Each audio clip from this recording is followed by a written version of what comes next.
vous restez un homme, vous continuez à avoir des rapports sexuels, vous êtes la même personne, votre voix ne devient pas plus aiguë. Bonjour, je m'appelle Aurélien, donc j'ai 36 ans, j'ai 2 enfants et en 2024, j'ai choisi de faire une vasectomie. Les femmes, on a mis la charge de la contraception sur elles.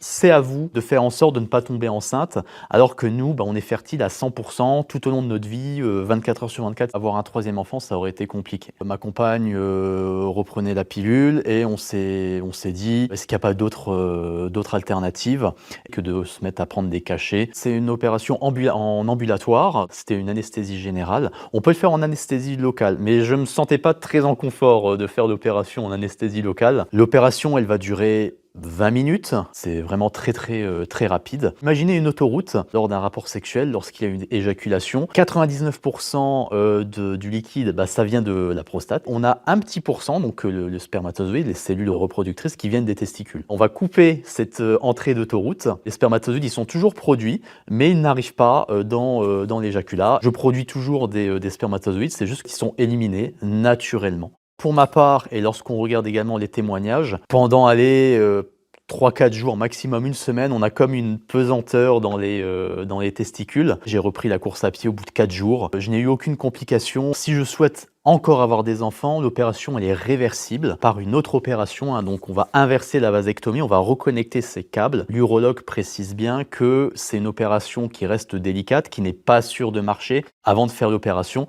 on m'a proposé de congeler ces spermatozoïdes. Je ne l'ai pas fait puisqu'il n'y avait pas de volonté d'avoir un troisième enfant. Quelque temps après cette opération, il faut aller faire un spermogramme, donc dans un laboratoire. Il y a les analyses qui sont faites, qu'on dit vous avez une nasospermie. Officiellement, je suis stérile, mais c'est dû à une vasectomie, donc ce n'est pas une maladie. Après l'opération, les rapports sexuels, il faut toujours se protéger parce qu'on a toujours des résidus de spermatozoïdes qui vont rester dans les canaux. Il n'y a aucun impact sur la qualité de vie sexuelle, sur la qualité des rapports.